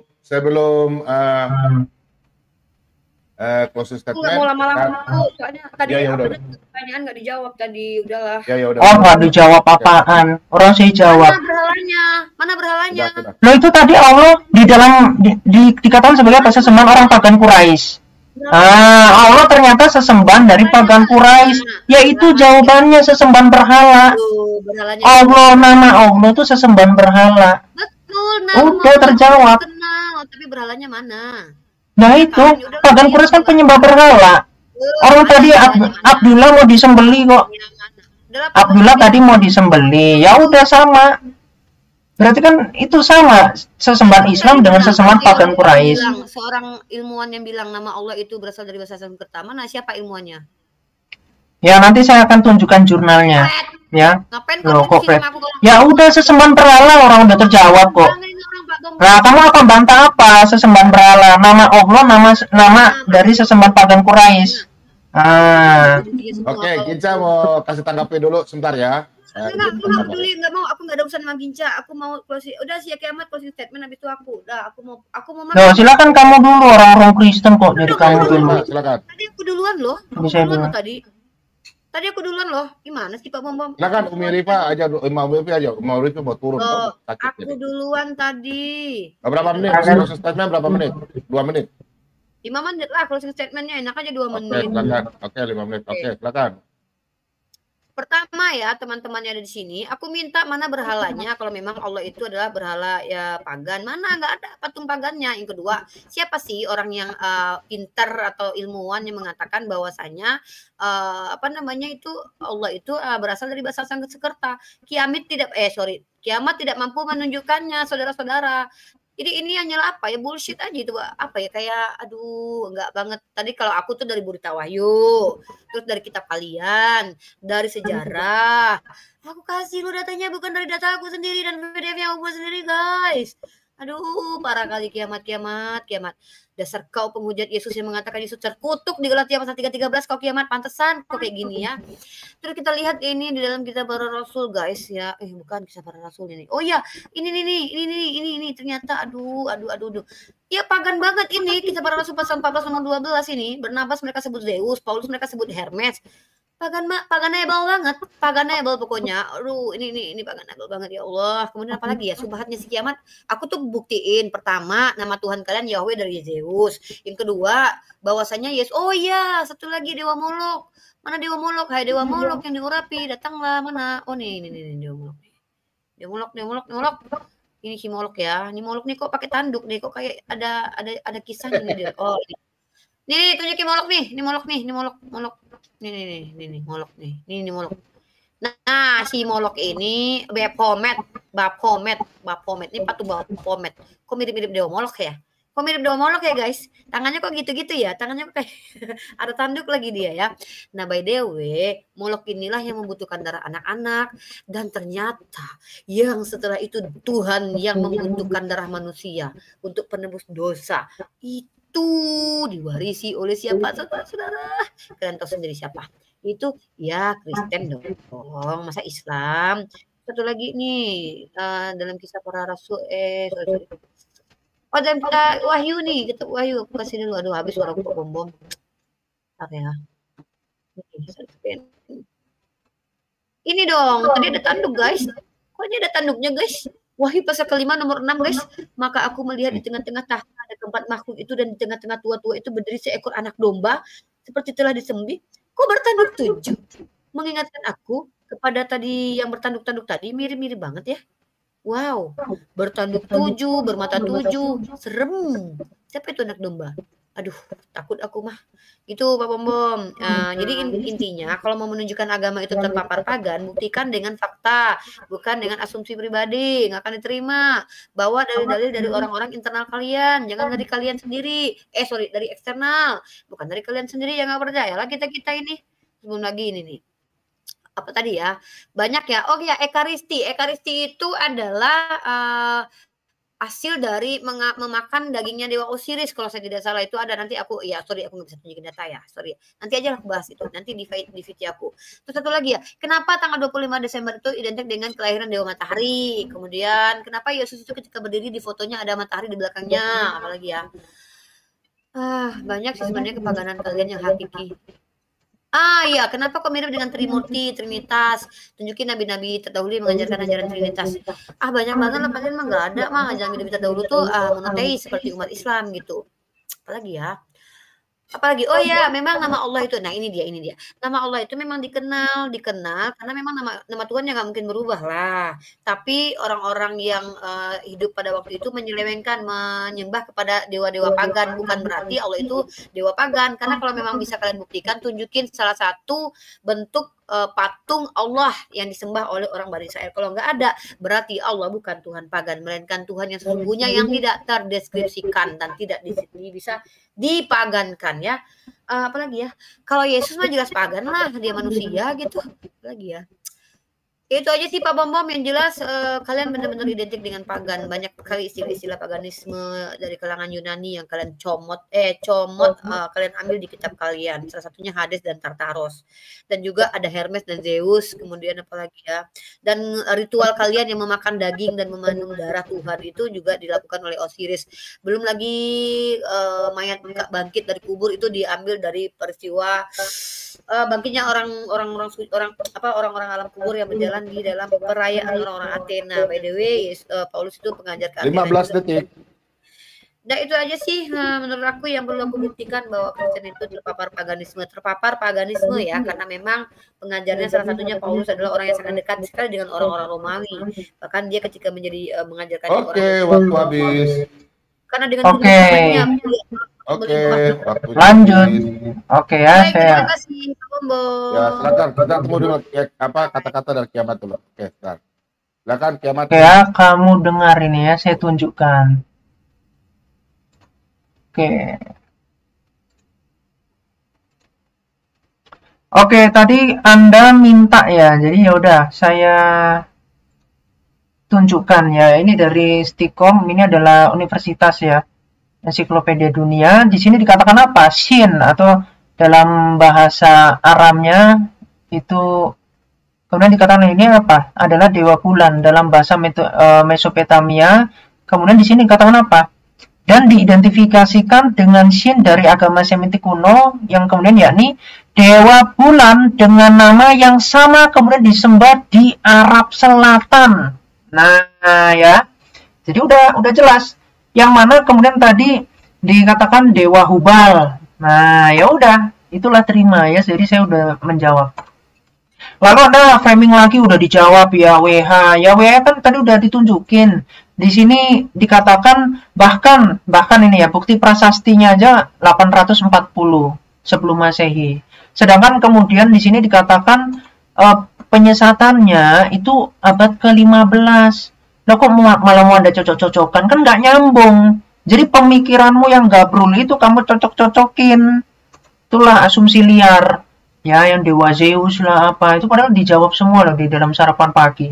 Masih aja kamu asumsi-asumsi. Terus yang tadi, yang ini tentang kebangkitan. Ya, kebangkitan orang kudus. Ya, ini kan bicara tentang nanti. Tentang ketika di akhir zaman, maka ada orang-orang kudus itu yang akan bangkit. Makanya itu ketika Yesus bangkit, maka itu adalah jaminan dari keselamatan. Loh kalau Tuhan Anda kan nggak pernah membangkitkan orang mati. Yang pernah Pak Muhammad, orang hidup itu dibikin mati. Itu loh. Sedangkan kalau Yesus Kristus, orang mati dibuat hidup. Yesus pun membuktikan ketika dia mati, dia pun bangkit. Itu pun terbukti dari bukti sejarawan. Misalkan Flavius Josephus yang mengatakan Yesus bangkit pada hari yang ketiga. Lalu, nih ya, Anda mau bohong lagi, ini udah langsung dibilang kebohongan 25 Desember. Ini kan gini, perayaan yang kemudian dicetuskan ya, yang dari Paus Liberius pada abad keempat, ini ditetapkan tanggal 25 sekaligus menjadi momentum penyembahan dewa matahari yang kadang juga diperingati tanggal 6, 18, dan seterusnya. Ini merupakan bentuk apa? Nih, untuk penyembahan tabir Natal pada tanggal 25 Desember yang diyakini sebagai hari kelahiran Yesus. Maka di sini dikatakan apa? Nih, ini ada di bawah nih. Nih ya. Boleh di-pause dulu, Pak? Bentar ya tadi. Oke. Jadi poinnya itu mereka itu menggeserkan gitu ke tanggal 25 ya. Poinnya itulah. Nanti silakan dibaca full. Ya. Dan itu pun sudah dijadikan sebagai tradisi gitu, tradisi gereja. Jadi sebenarnya nggak ada hubungan. Nah, lalu yang Wahyu 5. Nah, di sini dikatakan apa? Yang ke-7 tanduk itu melambangkan kekuasaan dan kekuatan dari seorang penguasa. Dan itu ada misalkan di dalam 1 Raja-Raja 22 ayat 11 ya, Daniel 7 ayat 24 dan seterusnya. Nah, lalu tadi Anda pada akhirnya nggak bisa menjawabkan ketika di sini dikatakan Muhammad itu memberikan makanan yang adalah daging berhala kepada Zaid. Bagaimana mungkin Anda percaya sama Nabi Anda yang katanya sebaik-baiknya makhluk, ternyata Muhammad itu memberikan daging berhala kepada Zaid dan dia menolak. Ini ada sahih loh. Zaid mengatakan, wah, saya tidak mau makan daging yang kalian sembelih dan dipersembahkan kepada berhala kalian. Dan juga tidak makan dari sembelihan yang tidak disebut dalam nama Allah. Jadi ya ternyata sama-sama nama Allahnya, tapi ternyata pagan Quraisy dengan Islam itu cakar-cakaran. Dan di sini Muhammad itu sudah dikatakan sebagai penyembah berhala. Jadi Islam ya, pengikut dari Nabi yang adalah penyembah berhala. Makanya nggak heran kitab-kitabnya kumpulan dongeng, ajarannya tidak bermoral, ya. Lalu di sini juga ternyata di dalam hadis Bukhari 1272 ini dipertegas bahwasanya Abdul Muthalib dan Abu Thalib itu tidak mau masuk ke agamanya Muhammad. Ya kenapa ya, barangkali sama-sama berhala atau ya ngapain orang Muhammad cuman cari duit. Yang tadi saya tunjukkan bahwa Allah itu minta duit ya. Jadi surah 64 ayat 17 ya, surah ya dan seterusnya. Nah, terus bentar dulu Pak, boleh di-pause dulu? Ya. Jadi poinnya gini sih, misalkan batu hajar aswad itu menghapus dosa. Jadi seharusnya gini, kalau dalam kekristenan jelas sih Tritunggal. Jadi Bapa yang menyatakan kehendaknya melalui firman dan rohnya. Firmannya ini ilahi yang karena diutus dia, ya Yesaya 55 ayat 11, sehingga standar dari orang Kristen itu jelas. Yesus, makanya Yesus mengatakan dalam Yohanes 14 ayat 6, akulah jalan kebenaran hidup, dan hidup tidak ada seorang pun yang dapat datang kepada Bapa kalau tidak melalui aku.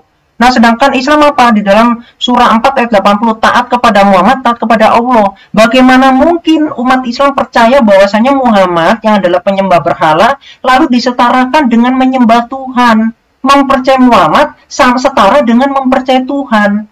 Loh, kamu kan menuhankan Muhammad. Apalagi tadi batu hajar aswad bisa menghapus dosa. Lalu malaikat kalau melaknat membuat para wanita masuk ke neraka. Ya jangan-jangan Anda pun termasuk dalam kategori itu. Kenapa ya? Karena mungkin suami Anda bermasalah dengan suami dan seterusnya.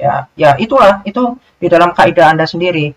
Nah, begitu juga di dalam Quran itu menunjukkan kejamakan loh. Kalau patung dari pagan Quraisy itu kan dikatakan ada 360. Ternyata di dalam Quran misalkan surah 4 ayat 64 di situ ada kata kami. Jadi di situ ya ada kata kami, ada kata dia dan seterusnya. Ya, seperti itu. Oke, Bu Rifa, makasih banyak ya.